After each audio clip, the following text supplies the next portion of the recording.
पवन तनय बल पवन समाना, पवन तनय बल पवन समाना, बुद्धि विवेक विज्ञान निधाना, बुद्धि विवेक विज्ञान निधाना। हनुमान जी को बताया गया, हनुमान आप कौन हो जानते हो? बोले कौन? पवन तनय, पवन का पुत्र। तुम्हारे अंदर शक्ति कितनी है, बल कितना है? पवन समान, बोले हवा के समान। बुद्धि में ज्ञान नाम अग्रगण्यम, ज्ञानियों में सबसे श्रेष्ठ हो तुम, इसलिए तुम ही जा सकते हो। तब हनुमान जी कहे कोई बात नहीं, अगर हमारे अंदर उतना ज्ञान है, उतनी शक्ति है, तब तो मैं जाऊंगा। तब हनुमान जी तैयार हुए, चल दिए। जब जाने लगे तो भगवान राम से पूछा गया, मैं जाऊंगा तो कुछ चिन्ह तो देना पड़ेगा, माता सीता को क्या बताऊंगा मैं? तो हनुमान जी अपने मुद्रिका को दे दिए, अंगूठी को। हनुमान जी लेकर जा रहे हैं, लेकिन जाए तो जाए कैसे? वहां का सुरक्षा का भार लंकिनी ली है। लंकिनी को जब हनुमान जी ने देखा तो हनुमान जी ने कहा, इस लंकिनी राक्षसी से लड़ाई करके इस पार से उस पार जाना ठीक नहीं है। वो नारी है, वो स्त्री है, और मैं पुरुष हूं, मैं ब्रह्मचारी हूं, तो चलो क्यों ना एक छोटा रूप धारण कर लें। हनुमान जी बिल्कुल मशक समान मच्छर का रूप धारण किए, उस पार जाने लगे। तो लंकिनी भी इतने तेज थी कि एक मच्छर को भी बहुत भली भांति देख लेती थी। उसके आंखों में ये दिव्य दृष्टि थी। लंकिनी ने जब हनुमान जी को चुपके से जाते हुए देखा तो लंकिनी ने कहा, ए चोर की भांति तुम क्यों जा रहे हो? तुम नहीं जानते हो कि मैं कौन हूं? लंकी ने कहा, ऐ हनुमान, ऐ बंदर, तुम चुपके से जा रहे हो, लेकिन इस लंकिनी से चतुराई करके जा रहे हो। इस लंकिनी को नहीं पहचान रहे हो।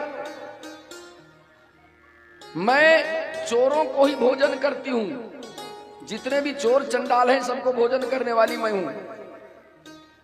इसलिए चोर की भांति तुम लंका में प्रवेश मत करो। मेरी दृष्टि में तुम आ गए हो, तुम अब नहीं जा सकते।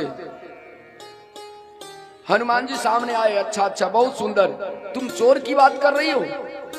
हनुमान जी ने कहा, अरे लंकिनी, तुम अभी अभी कही ना कि चोर की भांति मत जानो, तो मैं चोर की भांति नहीं जा रही हूं। तो बोले, अरे जिसकी सुरक्षा में तुम यहां बैठी हो, यहां का जो राजा रावण है, उससे बड़ा कोई चोर है क्या? कोई तो धन दौलत चुराता है, कोई पैसा चुराता है, वो तो किसी की पत्नी को चोरी करके ले आया है जी। और फिर भी तुम कह रही हो कि मैं चोरों को भोजन करती हूं, मैं चोरों को मारती हूं। तो सबसे पहले अपने राजा को मारो, जाओ अपने राजा को मारो, क्योंकि मोर यहार जहां लगी चोरा। लंकिनी ने कहा, मेरा भोजन वही है, जितने चोर चंडाल हैं सबको मैं भोजन करती हूं। तो हनुमान जी ने कहा, अगर तुम चोरों को भोजन करती हो, तुम ही बोल रही हो कि चोरों को मैं खाती हूं, तो सबसे पहले अपने राजा को खाओ। क्यों?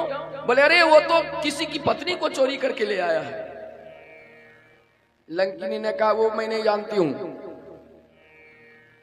तुम्हें मैं अंदर नहीं जाने दूंगी। हनुमान जी ने कहा, सुनो, अगर तर्क में तुम हमसे आओगी तो तुम हार जाओगी।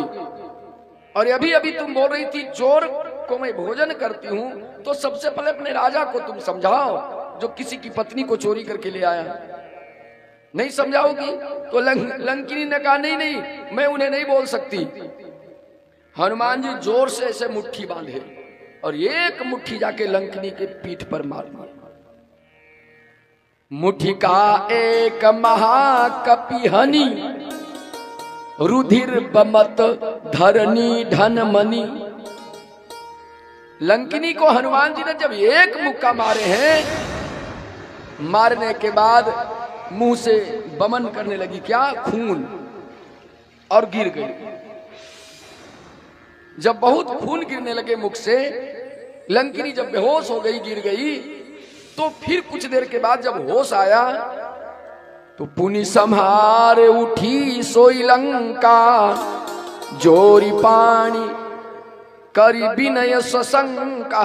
लंकिनी को होश आ गया, अरे इसके एक मुट्ठी में इतनी ताकत है, एक मुक्का में हमें बेहोश कर दिया, ये जरूर कोई बलशाली बंदर है। और तुरंत एक मुक्का मारने के बाद ही लंकिनी की बुद्धि बदल गई। लंकिनी की बुद्धि बदल गई, और बदलने के बाद लंकिनी ने कहा, चरणों में, हनुमान जी के चरणों में जाके गिर गई लंकिनी। लंकिनी प्रणाम किया, अरे महाराज, आज तक तो मैं ये चोरों के सरदार की रक्षा कर रही थी, जो दूसरी की पत्नी को चोरी करके ले आए, चोरों का सरदार ही तो है, चोरों के सरदार के साथ में रह रही थी, लेकिन आज मेरी बुद्धि जग गई है। अब मैं लंका की सुरक्षा नहीं करूंगी, अब मैं रावण की सुरक्षा में नहीं बैठूंगी यहां। क्या? तो लंकिनी कहती है, सुनो सत्संग का महिमा क्या है। एक मुक्का में इतना बल था हनुमान जी का, एक मुक्का जब लंकिनी को मारे हैं तो लंकिनी की बुद्धि बदल गई, और लंकिनी कहती है, तात स्वर्ग अपवर्ग सुख, धैर्य तुलाए कयंग, तूलनता ही सकल मिली, जो सुख लव सत्संग। सत्संग की महिमा लंकिनी बता रही है, ध्यान दीजिए, एक राक्षसी कह रही है। अभी तक जो लंका की सुरक्षा में खड़ी थी, अभी तक जो रावण की बड़ाई कर रही थी, अभी तक जो कुंभकर्ण की बड़ाई कर रही थी, हनुमान जी के एक मुक्के में इतनी शक्ति हुई कि उसकी बुद्धि बदल गई, और कहने लगी, अरे सत्संग की महिमा मैं जानती हूं। आपके संसर्ग में आने के बाद, आपका एक मुक्का खाने के बाद मेरी बुद्धि बदल गई महाराज। लंकिनी कहती, तात स्वर्ग अपवर्ग सुख। सत्संग की महिमा बता रही है। बोले सत्संग में कितना सुख है, कितना आनंद है, मानो स्वर्ग में भी उतना सुख नहीं है। अगर स्वर्ग का सुख, तात स्वर्ग अपवर्ग सुख, और इस संसार के जितने तरह के सुख हैं, धन है, दौलत है, पत्नी है, पुत्र है, सगे हैं, संबंधी, आनंद है, जितने तरह के सुख हैं, सभी सुखों को, स्वर्ग के सभी सुखों को एक तराजू पर रख दिया जाए और सत्संग को एक तराजू पर रख दिया जाए, तब तो लंकिनी ने कहा, तूलनता ही सकल मिली, सब कुछ फीका पड़ जाएगा। स्वर्ग का सुख और इस संसार का सुख सत्संग के सामने सब कुछ फीका है। तात स्वर्ग अपवर्ग सुख, धैर्य तुला एक यंग। एक तराजू पर, एक तराजू के एक पलड़े पर संसार के और स्वर्ग के सारे सुख रख दो, और एक तराजू पर सत्संग रख दो, तो सत्संग की महिमा बहुत भारी हो जाएगी भैया। एक राक्षसी कह रही है रामायण में, एक मुक्का मारने से उसकी बुद्धि बदल गई। अभी अभी जो रावण की बड़ाई कर रही थी वही लंकिनी अब हनुमान जी की बड़ाई करने लगी। ये है सत्संग की महिमा। और हम लोग सत्संग नहीं कर पाते हैं, यत्र तत्र इधर उधर की बातों में लगकर अपने 2-4 घंटे समाप्त कर देते हैं। लेकिन मौका मिला है भगवान की कृपा से, अगर सत्संग करने की, फिर भी हम घर में बैठे हैं आनंद से, मस्ती में इधर उधर की बातें करते हैं, लेकिन सत्संग नहीं करते हैं। भोले वृंदावन बिहारी लाल की।